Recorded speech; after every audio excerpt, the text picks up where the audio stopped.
You've seen them, standing on the tee box with a mix of excitement and dread. Of green. And that's, with those little knuckles and bumps. Gripping the club like it's Excalibur. They're not pros, not amateurs, just weekend warriors chasing that one perfect shot. Welcome to the Weekend Golfer Starter Pack, where dreams of birdies meet reality and the game begins. Chapter 1. The Gear Obsession Phase. It always starts with the gear. Before a single ball is hit, every weekend golfer convinces themselves that the right equipment will magically unlock greatness. Cover as well. And he's for a 3.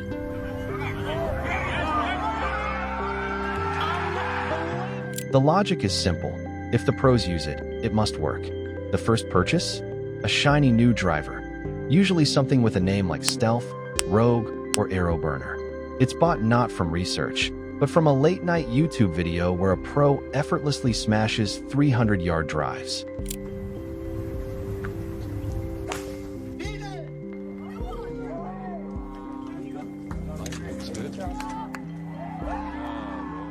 Next comes the golf bag, preferably one that looks expensive enough to distract from the fact that its owner just topped 3 balls at the range.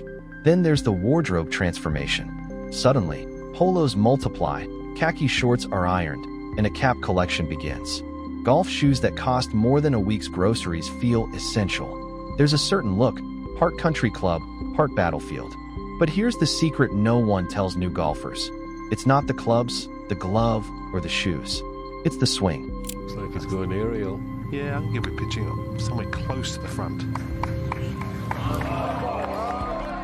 Yet the obsession with equipment continues because every new purchase feels like hope. Hope that maybe this putter will be the one to finally drain those 10-footers. Golf brands thrive on this psychology. They know that for weekend golfers, buying new gear feels like buying confidence. The truth? That $500 driver might add 5 yards to your drive, but mastering your grip could add 50. Still, it's part of the ritual. The weekend golfer's garage looks like a museum of failed experiments. Old irons, mismatched wedges, and a driver that's been demoted to range-only status. But ask them, and they'll swear the next upgrade is the one. Chapter 2. The Range Hero, Course Zero. Once the gear obsession cools down, it's time to hit the range. And this is where every weekend golfer starts to believe they might have it. Buckets of balls, playlists of golf motivation, and a brand new glove. It's the golfer's version of a gym session. On the range, every shot feels better than the last. You can tweak your stance, adjust your tempo, and hit another ball instantly. There's no pressure. Just you, the ball, and the satisfying ping of contact. To the 12th, Max Homer with the American second at the par 5 over the tree. You can just see the flag to the right of the tree. It's here that the illusion is born. I'm getting really good at this. But then comes the course. Real grass. Real consequences. Suddenly, that smooth 7-iron shot from the range turns into a fat chunk that sends a divot flying farther than the ball. The range hero becomes the course zero. Why? Because the range is about repetition, the course is about decision-making. Lies aren't flat, wind changes everything, and the pressure of an audience, friends waiting, golfers watching, makes even simple shots terrifying. Weekend golfers often forget that golf isn't a game of perfect swings, it's a game of recovery.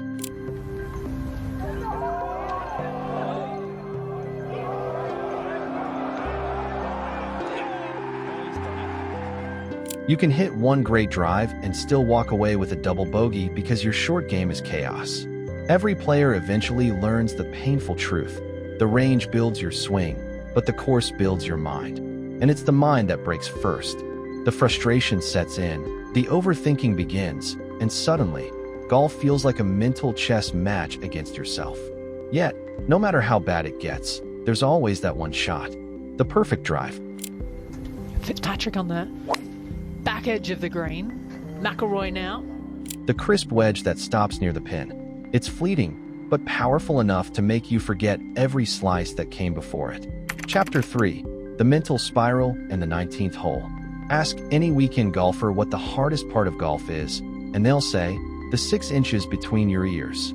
They're not wrong. Golf exposes your patience, ego, and discipline in ways few sports can.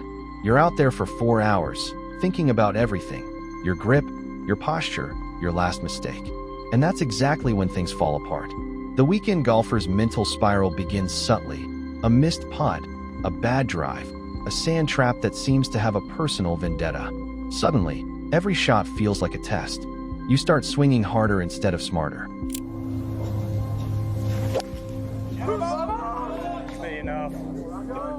The tempo vanishes. The frustration builds. But that's when the camaraderie of golf kicks in. Because no matter how disastrous a round becomes, there's always the 19th hole, the bar, the restaurant, the post-game therapy session. This is where the real magic of weekend golf happens. Over a cold drink, bad shots turn into funny stories.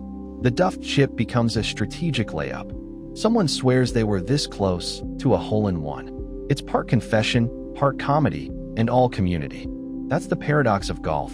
It humbles you and heals you at the same time. You walk off the course exhausted, sunburned, and mildly annoyed, yet already planning your next round. Because the moment the frustration fades, the addiction takes over. You start thinking about what went wrong and how to fix it. Golf, for weekend players, becomes less about perfection and more about progress.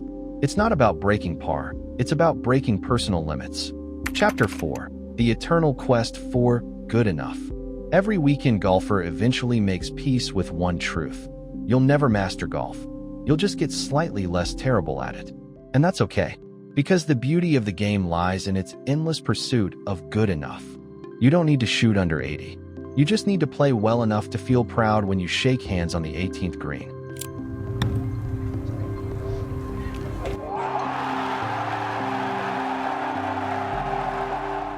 That one solid drive, that perfect 8-iron that lands soft, that unexpected par save from the bunker.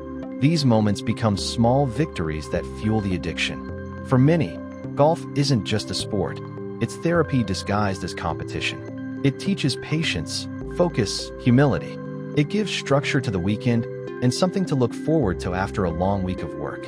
The early morning tee times, the smell of cut grass, the quiet before the swing, all of it becomes ritual. Over time, the weekend golfer learns that it's not about chasing perfection. It's about chasing moments. You stop caring about impressing others and start appreciating the rhythm of the game. The silence before a drive, the sound of the ball finding the cup, the laughter between holes. And yes, sometimes the club throwing too. Because golf is emotion. It's passion, frustration, and fleeting joy, all packed into 4 hours under the sun. So what is the real weekend golfer starter pack? It's not just gear or technique. It's hope, humility, and humor. It's learning to love a sport that doesn't love you back, but rewards you when you least expect it. Because every weekend golfer, deep down, believes the same thing. Next week, it's all going to come together.